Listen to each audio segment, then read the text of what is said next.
When everything ends and dreams melt away, why not? Well, Today you're going to see a part of Matthias the artist. And Matthias the person, the everyday Matthias, who's always there, the one who's there every day, but I think they both coexist a little bit, the everyday Matthias and the artist Matthias coexist a little bit. They're made for each other. The truth is that when you start talking to each other, it's a little hard to understand and believe the reasons why you're in our city, why you're circumstantially living in serious situations. Who sees you? They would never think you were in the residence of that. That's the reality of the perception you have outside. Tell us a little bit, Mati, about your life, your childhood, and your first steps in the... Look, well, I'm from the city of Santa Fe. I'm 43 years old, about to turn 44 Libra on October 7th, and it's very important to know that, you know?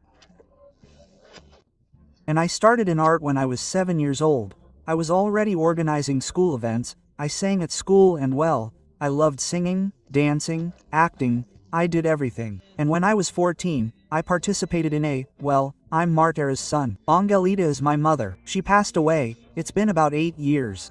And I said, when I was 14, I started to. I was already singing at school and I decided to participate in a singing contest organized by Cultura de Santa Fe and I entered as the best, as a singing soloist, in the singing soloist category. And I ended up being the best singing soloist representing my school. I went on to a second round and ended up being the winner of the best regional singing soloist and from there my career never stopped. That's when I started acting professionally, singing at festivals and all that. And then when I was 18, I finished high school and went to Buenos Aires to live in the capital because I knew that God was everywhere, but I attended school in Buenos Aires. So, I decided to go to Buenos Aires and, there my dad enrolled me in college so that I could get a degree in advertising at a private university and I studied for a year and dropped out because I started going to castings for commercials and I was left, and then, nothing, and I discovered Buenos Aires at night by, and it was like very difficult to cope with everything. So, when I was 20, I was presented with a casting that was for pop star. The year before, the pop star casting for women had been held where Bandana was cast and the following year Telefop star for men. Where did Mombrew come from? Out of 5,000 applicants?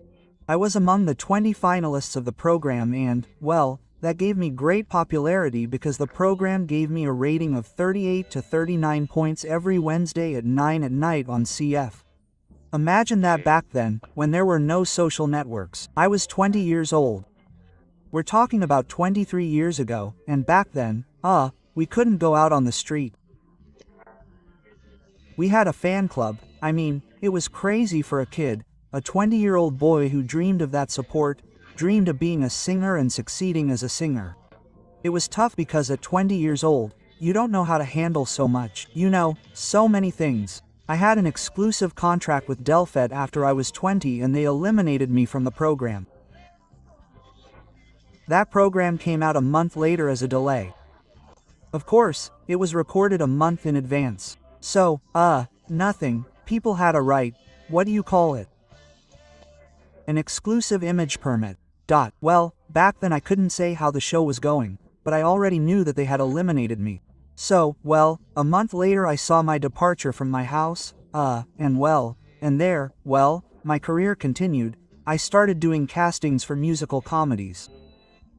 I had already studied musical comedy in Santa Fe at a school called Operettas and I started doing comedies, commercials, I started singing.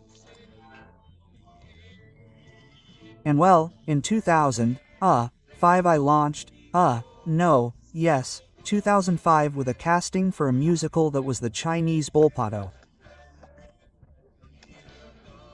Called Emperor, it was separated from Madachi. It was a political musical, social and political. The musical was not a success, but we toured it all over the country. And later I met Juan Baena there, who was the musical producer itself. And then he was the author, Juan Ba, the author of Bombon Asesino que Cantan Las Palmeras, the one who wrote a song. They produced my first album called MATÍAS MIRANDA. Well, it's an album with songs that didn't have much impact in the media or anything like that.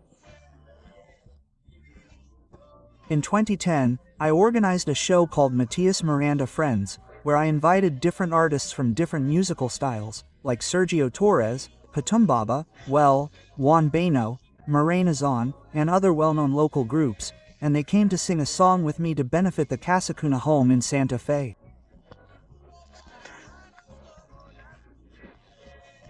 And we filled the municipal theater in Santa Fe, and with that memory, we used it in the Casa Cuna home to restore an internal patio that the children had to make the living room. In 2011, I had the opportunity to start recording my own album independently, a new album, new sounds, nothing to do with it. It wasn't as Latin as the first one, it was more pop rock. I start and get the contacts of a record company, which were those of EMI Music Argentina, and I managed to meet with them. I already had my song, which you can find on all social networks, and also Spotify and all the platforms. You can find the full album and I find the record company, I meet with that. I already had the demo of the album ready and they loved the proposal and I signed a contract with EMI, with BMB Producciones. I released the album in October 2011 and I moved to Mexico. I lived in Mexico for 3 years and from Mexico they told me that the album was nominated for the Gardel Awards as Best New Pop Artist. I came back from Mexico, I went to the ceremony, and Deborah de Corral won it. Deborah was returning from making music again after a few years, and, she was the famous one in the list, and CAPIF, which is the entity that organizes the Gardel Awards, invited me to be a jury for the awards, and I was a jury for the Gardel Awards for 13 years. When I returned, I got super depressed. When I came back from Mexico, I got super depressed and started going to nightclubs. And here comes the interesting part of why I'm here in Sen, right? I started going to parties. I wanted to forget about electronic music parties for a bit. I started using ecstasy to cope, because I actually can't handle electronic music parties if I take ecstasy. Even more ecstasy, and one day my best friend at an after-hours party, because I lived alone in my apartment in the federal capital, said to me, "Do you want to try some?" And it was cocaine. So, I don't know how much my best friend was, because, it's not better. No, but I suppose he was already using, he hadn't told me and, I started and I said, I was so depressed that I had lost him. I already knew about, he didn't smoke, he didn't drink alcohol, he didn't smoke marijuana, nothing.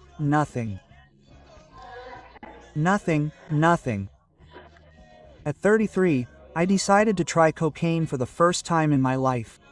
I tried it and I started to have weekends of social use.